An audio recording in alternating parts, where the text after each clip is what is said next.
Assalamualaikum warahmatullahi wabarakatuh. Perkenalkan, nama saya Sri Indah Agustiani SPD. Saya dari angkatan 11 kelompok 4. Saya adalah peserta pelatihan dasar CPNS tahun 2021 yang diselenggarakan oleh BPSDM Provinsi Sumatera Utara bekerja sama dengan LPP Agro Nusantara. Dalam video ini, saya akan menampilkan mind map isi modul akuntabilitas dan nasionalisme dari agenda 2, nilai-nilai dasar PNS dengan pemateri Bapak Dr. Andes Ihwan Faizan MAP. Terima kasih. Akuntabilitas.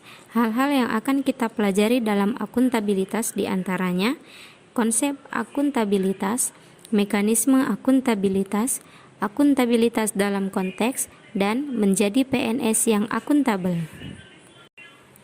Konsep akuntabilitas. Pengertian akuntabilitas. Akuntabilitas ialah kewajiban pertanggungjawaban yang harus dicapai. Aspek-aspek akuntabilitas. Akuntabilitas ialah sebuah hubungan. Akuntabilitas berorientasi pada hasil. Akuntabilitas membutuhkan adanya laporan. Akuntabilitas memerlukan konsekuensi. Dan akuntabilitas memperbaiki kinerja dan evaluasi kerja. Pentingnya akuntabilitas. Seberapa pentingkah akuntabilitas? Akuntabilitas mempunyai 3 fungsi utama. Pertama, menyediakan kontrol demokratis. Kedua, mencegah korupsi penyalahgunaan kekuasaan. Dan yang ketiga, meningkatkan efisiensi dan efektivitas. Tingkatan akuntabilitas. Akuntabilitas memiliki 5 tingkatan. Pertama, akuntabilitas personal. Kedua, akuntabilitas individu. Ketiga, akuntabilitas kelompok. Keempat, akuntabilitas organisasi. Dan yang tertinggi, akuntabilitas stakeholder. Mekanisme akuntabilitas. Mekanisme akuntabilitas terbagi atas 3. Yang pertama, mekanisme akuntabilitas birokrasi Indonesia. Kedua, menetapkan lingkungan kerja yang akuntabel. Dan yang ketiga, memahami framework akuntabilitas. Mekanisme akuntabilitas birokrasi Indonesia. Alat akuntabilitas yang pertama, perencanaan strategis. Kedua, kontrak kerja. Ketiga, laporan akuntabilitas instansi pemerintah atau LAKIP. Menetapkan lingkungan kerja yang akuntabel. Dalam menciptakan lingkungan kerja yang akuntabel terdapat 9 indikator yang harus dicapai.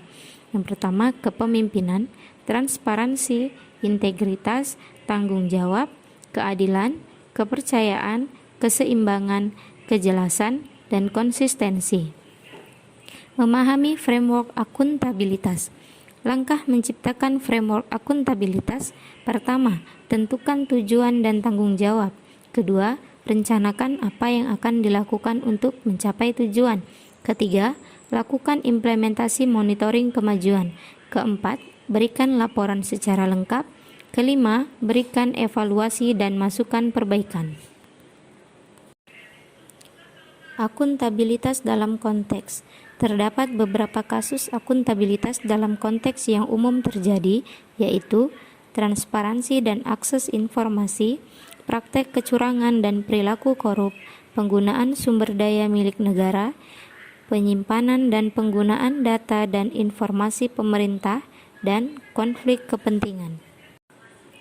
Menjadi PNS yang akuntabel.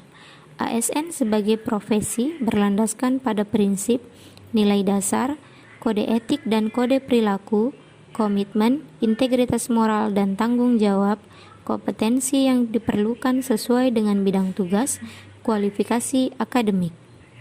Yang diharapkan dari seorang ASN, perilaku individu yang akuntabel, perilaku akuntabel dalam transparansi dan akses informasi, menghindari perilaku yang curang dan koruptif, perilaku akuntabel dalam penggunaan sumber daya negara, perilaku akuntabel dalam penyimpanan dan penggunaan data serta informasi pemerintah, menghindari konflik kepentingan, dan mengambil keputusan secara akuntabel.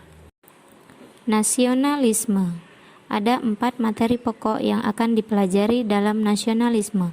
Pertama, pengertian nasionalisme. Nasionalisme ialah suatu pandangan atau paham kecintaan manusia Indonesia terhadap bangsa dan tanah airnya yang didasarkan pada nilai-nilai Pancasila.